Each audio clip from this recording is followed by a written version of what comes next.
Hello, welcome to Kush News, the newscast of the African diaspora. I'm your anchor, Ochanda, daily bringing you the top stories from Africa and the Caribbean. Let's take a look at today's news on Monday, November 27th, 2023. We go to Sierra Leone, where the country has declared a nationwide curfew. The West African country of Sierra Leone had declared a nationwide curfew with immediate effect after it said that unidentified individuals had tried to overthrow the government.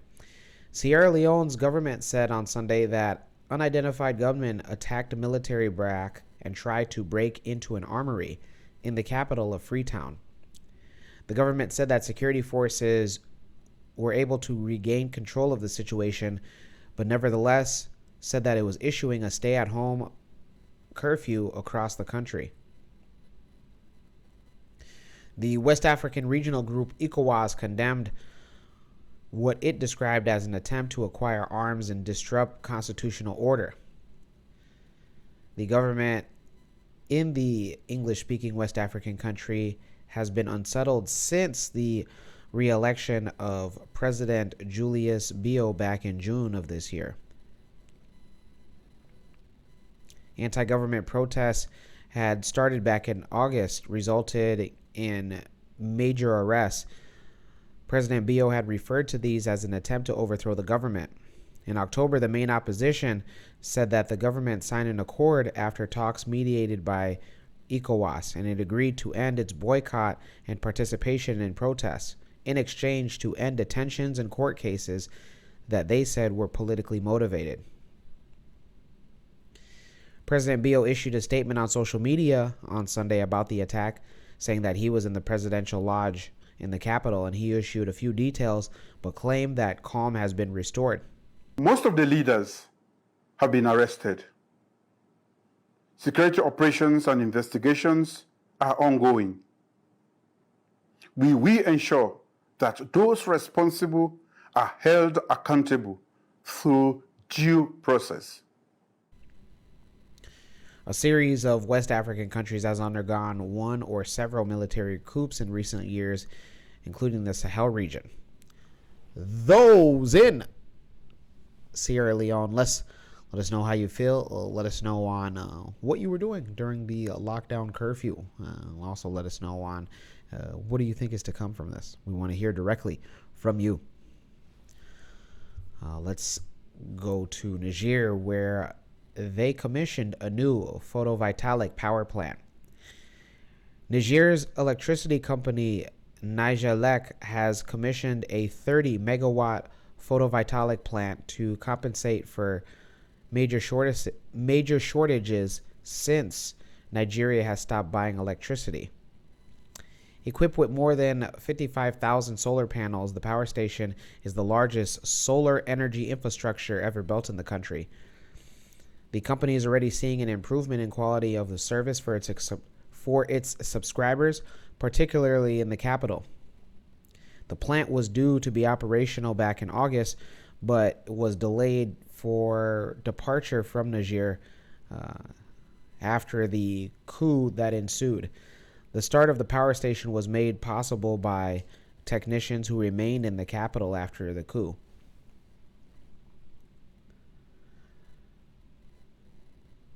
For the past 4 months, almost all the districts around the capital have been suffering from major power outages as Nigeria had stopped supplying Niger as part of the sanctions imposed by ECOWAS. Before the coup, Nigeria was supplying 70% of electricity purchased by Nigelec, the country's supplier. Those in Niger, let us know how you feel. Let us know on if you were directly affected by the sanctions and also the power shortages and what life is like right now. Let's go to Southern Africa, where Madagascar's incumbent has been re-elected. The president of Madagascar, Andry Rajoelina, has been re-elected in the first round of ballots that was boycotted by nearly all opposition candidates. Rajoelina won 58.9% of the votes casted back in the election on November 16th. Voter turnout was just 46% down from the previous presidential election in 2018. Rajoelina first came into power back in 2009 after a mutiny that ousted the then president. 11 million voters chose between Rajoelina and 12 other candidates. Rajoelina is a former mayor of the capital of Madagascar. The opposition has not yet indicated if they will formally contest the result, and they have not called for any street demonstrations so far. In the weeks leading up to the vote, the opposition, including two former presidents, led daily, largely unauthorized protests that were regularly dispersed by police.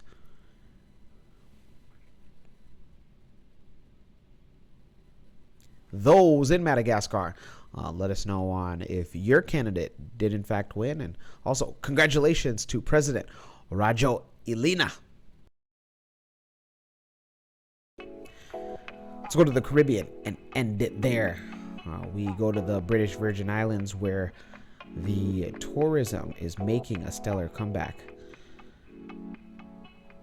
The tourism sector in the territory is making a stellar comeback, says the Ministry of Tourism.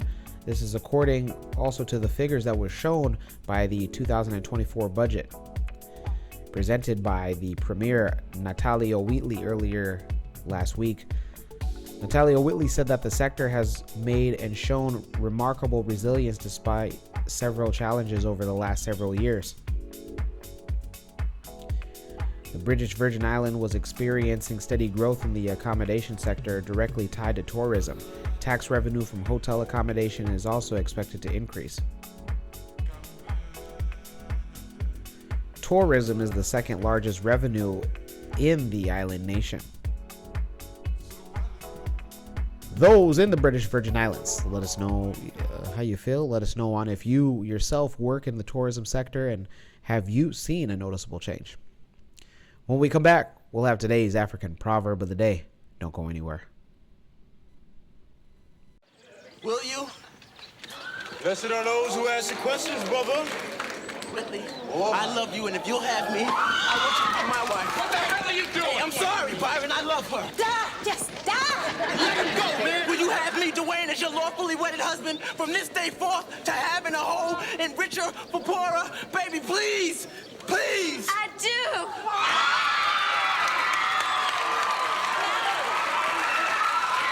Wait, you all heard it? You heard it? She said, and I do! But to whom? Well,